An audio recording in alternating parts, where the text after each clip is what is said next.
हमारे main character का एक साथ दो लोगों के साथ अफेयर हो जाता है, पर ये दोनों एक दूसरे के बहुत ही अच्छे फ्रेंड्स थे।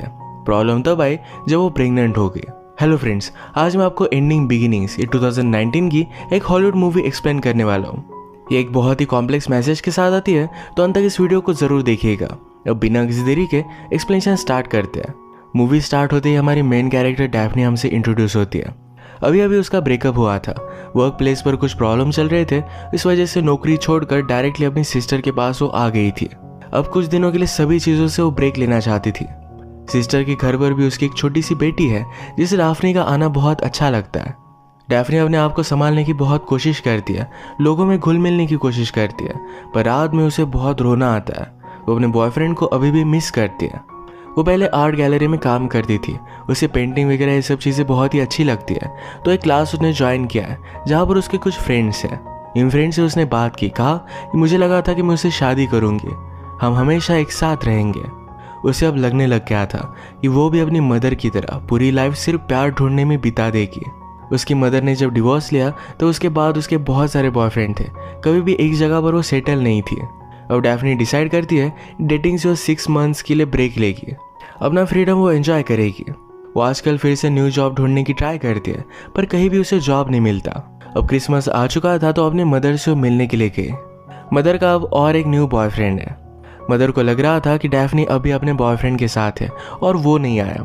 डैफ्नी जब उसे बताती है तो मदर ने कहा कि मुझे लगा ही था कि वो तुम्हारे लिए परफेक्ट नहीं है। जैसी फायर एक रिलेशनशिप में होनी चाहिए, ऐसा उसमें कुछ भी नहीं था। इसी बात पर सोचते हुए डैफ्नी को अपने बॉयफ्रेंड का और उसका एक फ्लैशबैक याद आया। उसे लगता था कि उनकी रिलेशनशिप एक ओल्ड कपल की तरह हो गई है, वो कभी भी न्यू चीज़ ट्राई नहीं करते। 31 दिसंबर को डैफ्नी के सिस्टर ने एक पार्टी रखी थी। डैफ्नी के कोई भी फ्रेंड्स नहीं, तो अकेली खड़ी थी। तभी उसके पास फ्रैंक आ गया। अपने आप को उसने इंट्रोड्यूस करवाया।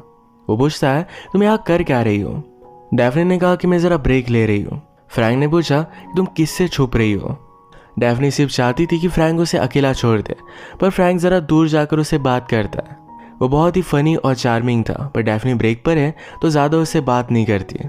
आगे पार्टी में वो हमारे और एक मेन कैरेक्टर जैक से मिली। जैक से पहले डैफ्नी ने बात की थी, उसे पता था कि जैक एक राइटर है। जैक भी डैफ्नी को देखते हुए पहचान गया। उसे पता था कि डैफ्नी आर्ट में कुछ काम करती थी। बातों बातों में डैफ्नी कहती कि वो अपनी सिस्टर के साथ रह रही है। फिर उसके बॉयफ्रेंड के साथ उसका जो भी सब हुआ था, ये सारी बातें उसने जैक को बता दी। उसे ऑलरेडी पहचानती थी, तो उसे बात करना उसे बहुत ही ईजी लगा। जैक डैफ्नी को समझाता है, तुम अपने आप को बुरा फील करा रही हो, तुम्हें लगता है कि तुमने कुछ गलत किया, पर ऐसा कुछ भी नहीं होता। हम अगर खुद के बारे में सोचें तो हमें हमेशा लगता रहता है कि हम बुरे हैं, पर ऐसा कुछ भी नहीं होता। डैफ्नी को जैक की बातें बहुत अच्छी लगी थी। अगले दिन मॉर्निंग में फ्रैंक ने डैफ्नी को मैसेज किया। उसने उसे गम के गाने भेज दिए थे। डैफ्नी ने पूछा कि तुम्हें नंबर कैसे मिला? फ्रैंक ने आगे पूछा कि क्या अब भी तुम सोबर हो?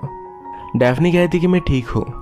अगले दिन जब वो अपने टेम्परेरी काम पर थी तो वहाँ पर जैक आकर उससे मिलता है। जैक ने उसे पूछा, क्या तुम मेरे साथ ड्रिंक पर आओगी? डैफ्नी कहती है कि आजकल मैं कुछ भी ड्रिंक नहीं कर रही, पर तुम्हें कंपनी देने के लिए मैं आ सकती हूँ। इनकी फिर डेट फिक्स हो गई, पर डैफ्नी ने क्लियर कर दिया कि ये सिर्फ एज अ फ्रेंड ही डेट पर जा रहे हैं। डेट पर जैक डैफ्नी से कहता है, तुम मुझे बहुत ही अलग लगी, मुझे तुम्हें जानना था, एक लॉन्ग कन्वर्सेशन चाहिए थी। इसके बाद अलग अलग चीज़ों को लेकर ये दोनों बहुत बातें करते हैं। डैफ्नी पॉट्स पर डिज़ाइन करके उन्हें सेल भी करती थी, उसे बहुत अच्छा लगता था, तो ये भी जैक को उसने दिखाया। जैक कहता है कि तुम बहुत ही अमेजिंग हो। ये जब बात कर रहे थे तभी डैफ्नी को फ्रैंक का मैसेज आता है। उसने उसे मिलने के लिए बुलाया। फिर जगह फिक्स कर फ्रैंक और डैफ्नी अगले दिन मिले। फ्रैंक उसे कहता है, तुमने मुझे बहुत दर्द पहुंचाया है, मुझे ना कहा और जैक के साथ डेट पर गए। डैफ्नी को बात समझ में नहीं आती, तो फ्रैंक ने कहा कि जैक मेरा बेस्ट फ्रेंड है। डैफ्नी इसके लिए सॉरी कहती है। उसने कहा, वैसे भी सब चीज़ों से मैं ब्रेक लेना चाहती हूँ, वो फिर से रिलेशनशिप को कॉम्प्लिकेट नहीं कर सकती। उसने कहा, मुझे तुम दोनों से बात नहीं करनी चाहिए। वो यहाँ से जाने वाली थी, इससे पहले एक दूसरे को हक करते हैं और डायरेक्टली किस करने लग गए। इन दोनों की फर्स्ट मीटिंग से एक दूसरे में अट्रैक्शन बहुत ही पावरफुल था, तो डायरेक्टली इंटीमेट हो जाते हैं। अगले दिन डैफ्नी को जैक का मैसेज आया। उसमें लिखा था कि फ्रैंक और मेरी बात हुई, सब कुछ ठीक है, ज़्यादा वरी मत करो। डैफ्नी फिर फ्रैंक से पूछती है, तुमने उसे क्या बताया? फ्रैंक कहता है, उसे ज़्यादा कुछ पता नहीं है। डैफ्नी फिर फ्रैंक को बता देती है कि वो कोई भी रिलेशनशिप नहीं चाहती, वो एक दूसरे को डेट नहीं कर सकते। इसके बाद डैफ्नी को जैक का मैसेज आता है। इसमें लिखा था कि मुझे लगता है कि हम दोनों में कुछ स्पेशल है। इसे और भी एक्सप्लोर करना मुझे अच्छा लगेगा। इस पर उसने ज़रा सोचा और अगले दिन जैक के पास डेट पर आ गए। ये दोनों रियलाइज़ करते हैं कि जब एक साथ होते हैं तो बहुत ही कंफर्टेबल होते हैं, बहुत सारी बातें करते हैं, दोनों को स्मोकिंग अच्छी लगती है। डैफ्नी ने जैक से पूछा, तुम और फ्रैंक के दोनों कैसे दोस्त हो? जैक कहता है कि वो मेरा बेस्ट फ्रेंड है, पर फिर भी मैं उस पर ज़्यादा डिपेंड नहीं कर सकता। वो कभी भी गायब हो जाता है। उसने मुझसे पैसे लिए थे पर कभी भी वापस नहीं किया। उसकी लड़कियों के साथ अच्छी रिलेशनशिप नहीं बन पाती है। उसकी लास्ट गर्लफ्रेंड उसकी वजह से पूरी तरीके से बर्बाद हो गए। इन दोनों को एक्चुअल में एक दूसरे के साथ कनेक्शन महसूस हुआ था, तो आज रात ये दोनों इंटीमेट हो जाते हैं। अगले दिन डैफ्नी अपनी नीस को जब स्कूल से घर लेकर आई तो उसकी सिस्टर और उसके हस्बैंड में झगड़ा चल रहा था। डैफ्नी बहुत दिनों से उनके घर पर रह रही है। इस सिस्टर के हस्बैंड को अच्छा नहीं लगता। डैफ्नी ने ये सब बात सुन ली थी।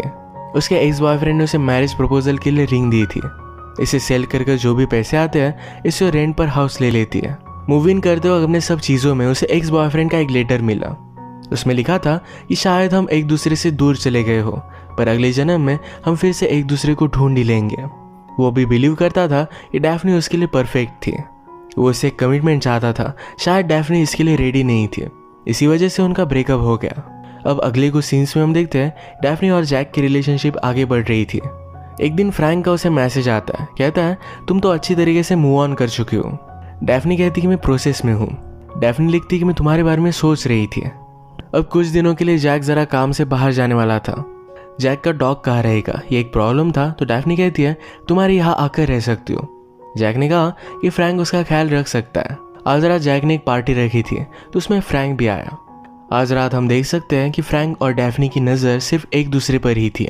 एक दिन फ्रैंक डैफ्नी के घर पर आ गया। कहता है फ्रैंक के डॉग को अब तुम्हें संभालना पड़ेगा। वो ट्रिप के लिए कहीं दूर जा रहा था। डैफ्नी कहती कि मेरे अपार्टमेंट पर डॉग्स रखना अलाउड नहीं है, पर फिर भी फ्रैंक उसे फोर्स करके रख कर जाता है। थोड़ी देर में फिर से वो वापस आया डॉग की लीज देने के लिए। ये दोनों एक दूसरे पर फ्रस्ट्रेटेड थे तो डायरेक्टली किस करने लग गए। वहीं पर इंटीमेट हो जाते हैं। फ्रैंक ने डैफ्नी से पूछा क्या तुम मेरे साथ चल सकती हो? डैफ्नी ने भी इसके लिए हाँ कह दिया। ये दोनों फिर बहुत सारे अलग अलग प्लेसेस घूमे, एक दूसरे के साथ एंजॉय किया। एक रात फ्रैंक डैफ्नी को एक पार्टी पर लेकर आया। सब कैरियोके कर रहे थे तो डैफ्नी को भी फोर्स किया जाता है। उसने एक अच्छा सा गाना गाया, पर अचानक से फ्रैंक वहाँ से उठकर चला गया था। डैफ्नी उसे देखने के लिए गई तो नोटिस करती है फ्रैंक ड्रग्स कर रहा है। ये बात उसे सही नहीं लगती। उसने उसे कन्फ्रंट किया। फ्रैंक ने कहा कि मुझसे फाइट मत करो, हमारी रिलेशनशिप इतनी अच्छी चल रही है, इसे बर्बाद क्यों करना। इस तरीके की फ्रैंक्स की आदतों की वजह से डैफ्नी उसके साथ रह नहीं सकती तो उसे वो ब्रेकअप कर लेती है। उसे घर वापस आने में ज़रा लेट हो गया था। वो रियलाइज़ करती है कि आज तो उसकी सिस्टर का बेबी शॉवर है। वो लेट पहुंची तो उसकी सिस्टर की फ्रेंड्स उसके पीछे बहुत ही बुरा कह रही थी। डैफ्नी को अच्छा नहीं लगता तो वो चली जाती है। सारी सिचुएशन को लेकर डैफ्नी ने अपने फ्रेंड इंग्रिड से बात की। इंग्रिड पूछती कि ये सब हुआ कैसे। डैफ्नी ने कहा कि वही तो क्वेश्चन है, ये सब हुआ कैसे। अब नेक्स्ट सीन में हम देखते हैं कि जैक अपनी ट्रिप से वापस आ गया था। डैफ्नी उसे फ्रैंक के बारे में कुछ भी नहीं बताती है। वो ज़रा बोर हो रही थी तो जैक से कहती है चलो आज रात हम डांसिंग पर चलते हैं। क्लब में उसने एक पुराने कोवर्कर को नोटिस किया। उसे एक रात याद आती है जब वो ड्रंक हो गई थी तो यही कोवर्कर उसे अपने घर लेकर गया था। उसने उसे ज़बरदस्ती करने की कोशिश की थी पर डैफ्नी ने उसे रोक लिया था। उस इंसिडेंट के बाद वो डिस्टर्ब हो गई थी, पर आज रात उस कोवर्कर की आंखों में आंखें डालकर उसे वो डरा देती है। आजकल जैक के साथ उसकी रिलेशनशिप अच्छी चल रही थी। एक दिन उसे ज़रा अजीब लगने लग गया तो उसने प्रेगनेंसी टेस्ट करवाई तो पॉजिटिव आती है। वो घर पर आई तो जैक उसे कहता है कि मुझे एक अलग कंट्री में एक बहुत ही अच्छी जॉब की ऑफ़र आ गई है। वो बहुत ही एक्साइटेड था और डैफ्नी के साथ लॉन्ग डिस्टेंस रिलेशनशिप कंटिन्यू करने के लिए रेडी था। वो मंथ में 1-2 बार उसे मिलने के लिए आ जाता। इस तरीके से वो रिलेशनशिप कंटिन्यू कर सकते थे। डैफ्नी इस बच्चे को लेकर बहुत ही कंफ्यूज थी। वो जैक को फ्रैंक के बारे में सब कुछ सच सच बता देती है। उसे पता नहीं था कि बेबी किसका है। जैक इस बात से बहुत ही हर्ट हो गया, उसे घर से निकाल देता है। डैफ्नी अपने फ्रेंड इंग्रिड के पास आई, उसे सब कुछ चीज़ें बता देती है। उसे समझ में नहीं आता कि इस बेबी को उसे रखना चाहिए या अबॉर्ट करना चाहिए। इंग्रिड उसे बताती है कि तुम कुछ भी डिसीजन लो, तुम्हारी आगे की लाइफ अच्छी ही होगी, पर एक बात ध्यान रखना, तुम हमेशा प्यार ढूंढती रही। तुम्हें लगता है कि तुम्हें कोई भी प्यार नहीं करता, पर अब तुम इस बेबी पर प्यार कर सकती हो। ये बेबी हमेशा पूरी लाइफ तुमसे प्यार करता रहेगा। ये बात डैफ्नी को समझ में आई और वो डिसाइड करती है कि इस बेबी को रखने वाली है। इसके बाद एक दिन शॉपिंग करते उसे फ्रैंक मिला। फ्रैंक उसे देखकर बहुत ही सरप्राइज था। वो आजकल किसी और के साथ है, पर डैफ्नी को मैसेज कर कर एक जगह पर मिलने के लिए बुलाता है। उसने पूछा कि क्या ये बेबी मेरा है। डैफ्नी कहती है कि मेरी बेटी सिर्फ मेरी है। जैक और फ्रैंक दोनों उसे छोड़कर चले गए, तो अब वो किसी के साथ भी उसे बांटना नहीं चाहती। फ्रैंक को सुनकर बहुत अच्छा लगा। उसने रियलाइज किया था कि लाइफ में फादर बनने के लिए अब वो रेडी था। नेक्स्ट सीन में डैफ्नी ने अपने एक्स बॉयफ्रेंड को लेटर लिखा। अब इतने सारे टाइम के बाद वो फाइनली मूव ऑन कर चुकी है। वो एक दिन जब अपनी मदर के साथ थी तो मदर ने कहा, तुम मेरे साथ आकर रह सकती हो, मुझे तुम्हारा ख्याल रखना है, तुम्हारे बेबी को संभालना है। अपनी मदर का सपोर्ट ये डैफ्नी को बहुत अच्छा लगा और इस बात के लिए मान गई। वो कभी भी लाइफ में सेटल नहीं थी। एक मोमेंट पर उसे कुछ अलग चीज चाहिए थी तो एक मोमेंट पर अलग, पर अब उसने रियलाइज किया है कि जिस मुकाम पर वो है वही ठीक है। वो इससे भागना नहीं चाहती, आगे की लाइफ भी अच्छी होगी। वो इस मोमेंट में खुश थी। इसी के साथ ही मूवी एंड हो जाती है। इस मूवी में डैफ्नी को लगता था कि उसे सच्चा प्यार कोई भी कर नहीं सकता। उसकी सिस्टर, मदर, उसके बॉयफ्रेंड्स कोई भी उसके लिए हेल्पफुल नहीं है। जब वो प्रेग्नेंट हुई तब उसने रियलाइज़ किया कि जो प्यार उसे नहीं मिल पाया, ये प्यार वो अपनी बेटी को दे सकती है। बच्चे भी अपने पेरेंट्स से हमेशा प्यार करते हैं। इस रियलाइजेशन की वजह से डैफ्नी को अपनी लाइफ में एक स्टेबिलिटी मिली। इसी के साथ आज का वीडियो हम खत्म करते हैं। अगर आपको अच्छा लगा तो प्लीज़ इसे लाइक और कमेंट ज़रूर कर दीजिएगा। मैं बहुत सारी मूवीज़ लेकर आता रहता हूँ, तो प्लीज़ चैनल को सब्सक्राइब कर दीजिए और बेल नोटिफिकेशन आइकॉन दबाना मत भूलिएगा। हम फिर से मिलेंगे और एक नई मूवी के साथ। तब तक के लिए थैंक यू और आप अपने आप का ख्याल रखिए।